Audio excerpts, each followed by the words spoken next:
Hello everyone, welcome in the series by Supergrades. मैं Raghavendra Dwivedi, logical reasoning faculty. आज इस series में हम देखेंगे आगे के क्वेश्चन। और अगर आपने इसका प्रीवियस वीडियो नहीं देखा है तो आप जरूर प्लेलिस्ट में जाके देख सकते हैं। क्वेश्चन नंबर 1 से लेकर 10 तक हम एक्सप्लेन कर चुके हैं। आगे की जर्नी हम यहाँ पे स्टार्ट करते हैं question number 11 onwards. Question number 11 का कहना ये है कि भाई कंपैरिजन कुछ एलिमेंट्स के बीच में किया जा रहा है, एडिशनल वैल्यू भी यहाँ पर गिवन है। हम उनका एक प्रॉपर सीक्वेंस बनाते हैं एंड देन क्वेश्चन को सॉल्व करते हैं।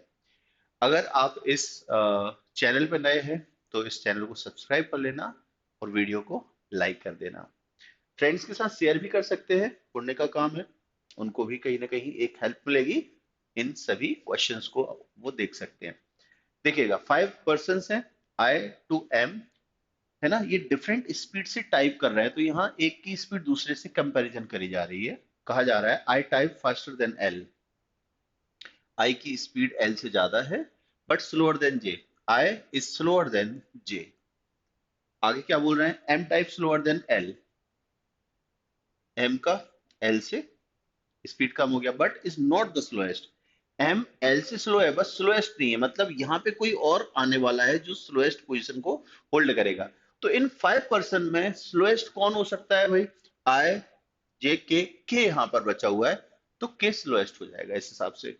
आगे क्या डेटा दे रहे हैं, the second fastest types at the speed of 75 words per minute.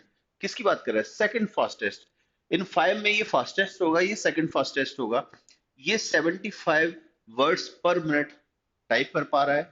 The second slowest one types at the speed of 50 words per minute, मतलब M 50 word per minute type कर पा रहा है। पूछा क्या है, which of the following can possibly be the typing speed of L. L कहां पर है, यहां, मतलब उसका जो स्पीड हो सकता है वो 50 से ज्यादा और 75 से कम। तो यहां पर एक ऐसी वैल्यू आपको चूज करनी है जो 75 से कम 50 से ज्यादा हो, क्योंकि पॉसिबल वैल्यू पूछी जा रही है तो हमें सेटिस्फाई कराना पड़ेगा।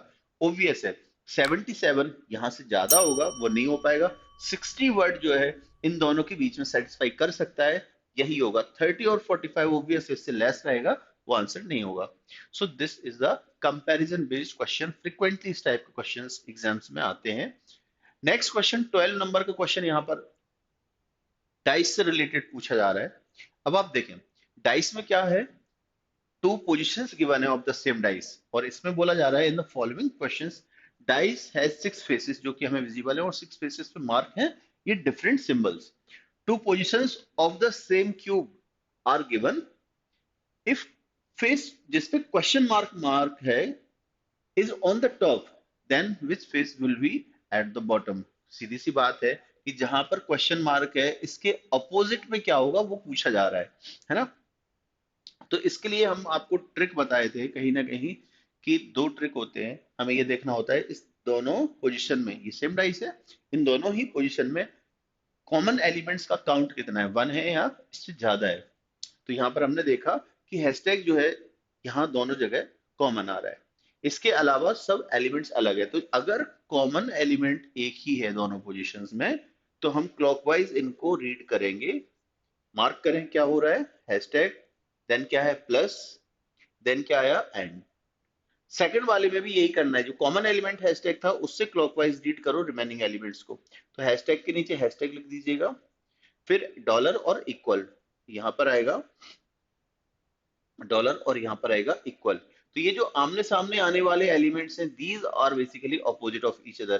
पूछा किसके लिए है, क्वेश्चन मार्क के लिए, लेकिन यहां तो क्वेश्चन मार्क दिख नहीं रहा है। तो एक बात का ध्यान रखिएगा कि हैशटैग हैशटैग के अपोजिट नहीं होगा, तो हैशटैग की जगह यहाँ पे कुछ और होगा। क्या होना चाहिए, तो जो हमारे पास 6 फेसेस हैं, 1 2 3 4 5 एंड 6, इनमें मिसिंग कौन है अभी, कहीं ना कहीं मिसिंग है अभी क्वेश्चन मार्क। ठीक है, तो ये मल्टीप्लीकेशन है कहीं ना कहीं, ये जो आप सिंबल देख पा रहे हैं। तो मिसिंग क्या था, क्वेश्चन मार्क, तो क्वेश्चन मार्क यहाँ पे आने वाला है। तो पूछा जा रहा है कि क्वेश्चन मार्क टॉप पे होगा तो बॉटम में क्या होगा, मतलब एग्जैक्टली अपोजिट कौन होगा, तो क्वेश्चन मार्क हैशटैग के अपोजिट होने वाला है। Answer option A is the answer. ठीक है, नेक्स्ट क्वेश्चन देखते हैं। सीरीज में हर क्वेश्चन को आप खुद से पॉज करके सॉल्व करो और इसका सॉल्यूशन आप देख सकते हैं वीडियो सॉल्यूशन में। यहाँ पे पूछा जा रहा है, if the time shown by a clock is 4 hours 15 minutes and the reflection of this clock is seen in a mirror, then the time shown in the mirror is. Generally जो mirror image को लेके question है, word पे भी पूछे जाते हैं और इमेज पे भी पूछे जाते हैं, क्लॉक पे भी पूछे जाते हैं। तो क्लॉक क्लॉक का ये मिरर इमेज वाला है।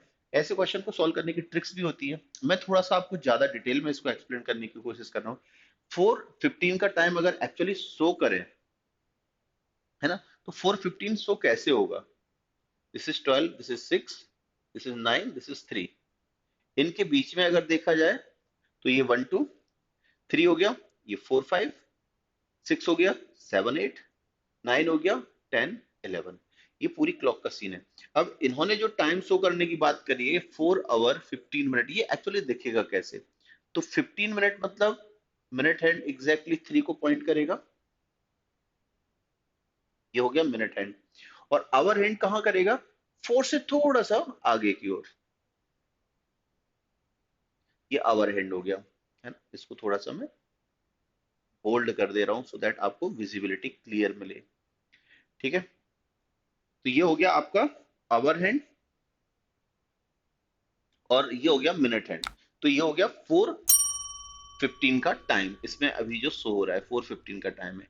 अगर इसमें मिरर इमेज क्रिएट करी जाए, है ना, तो मिरर इमेज का फंडा क्या है? ऑब्जेक्ट का जो लेफ्ट वाला पार्ट होता है वो राइट में शो होता है, और ऑब्जेक्ट में जो राइट वाला पार्ट होता है वो लेफ्ट में शो होता है मिरर इमेज में। ठीक है, तो एक्चुअली ये सर्कल तो एग्जैक्टली सर्कल के जैसे ही दिखेगा, उसमें फर्क पड़ने वाला नहीं है, है ना।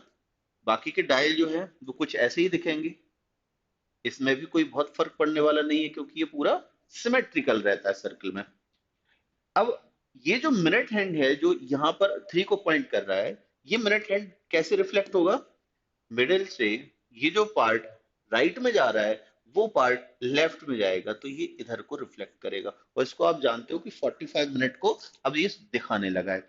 तो अकेले इसके बेस पर भी आप ऑप्शंस को एलिमिनेट कर सकते थे कि क्या क्या लिखा है। अकेले इसके बेस पर भी आप ऑप्शन डी टिक कर सकते हो। और डिटेल में जाना है तो ये देखिएगा कि इस वाले पॉइंट से ये कितनी दूरी पर है।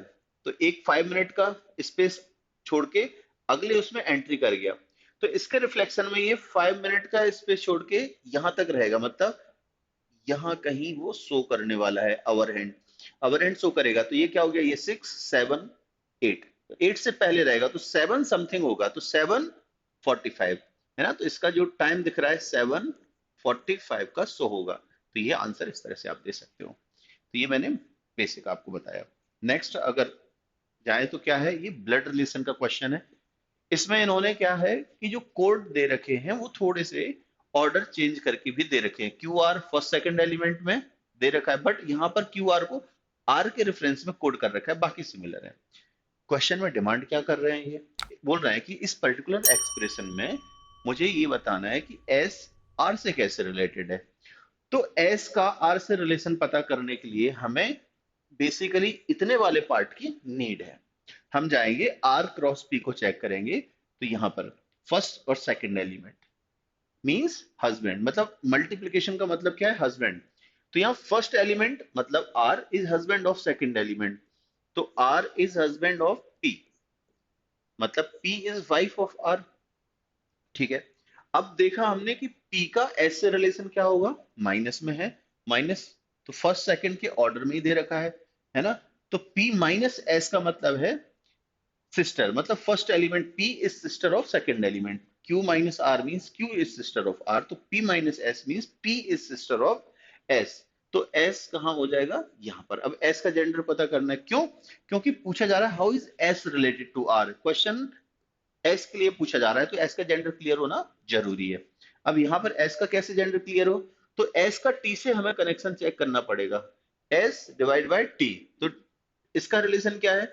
इसका रिलेशन सेकंड एलिमेंट के रेफरेंस में दिया हुआ है, ध्यान रखिएगा। Q divide by R means R is brother of, है ना, मतलब सेकंड एलिमेंट के लिए बोला जा रहा है। तो S divide by T means T is brother of S, T is brother of S। अब यहां से हो क्या गया है? S का जेंडर क्लियर नहीं है।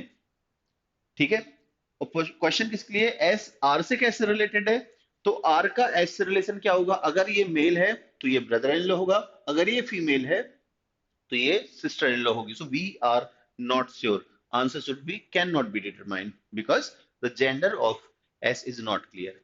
ठीक है, आगे बढ़ते हैं नेक्स्ट क्वेश्चन पे. वीडियो अगर पसंद आ रहा है लाइक जरूर करते चले.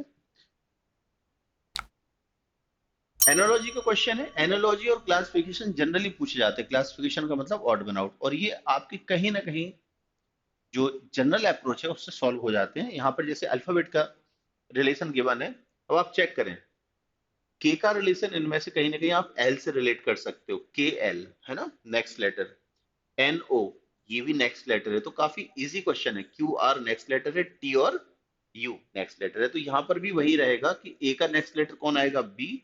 सिमिलरली डी का नेक्स्ट लेटर कौन आएगा, ई. तो बीई से स्टार्ट हो रहा है, जो कि ये ऑप्शन नहीं है, ये ऑप्शन नहीं है, ये ऑप्शन यहाँ पे मिल रहा है, ये ऑप्शन बीई से स्टार्ट नहीं हो रहा है, ये क्रॉस हो जाए. तो इस तरह से हमने इस सीरीज को देखा.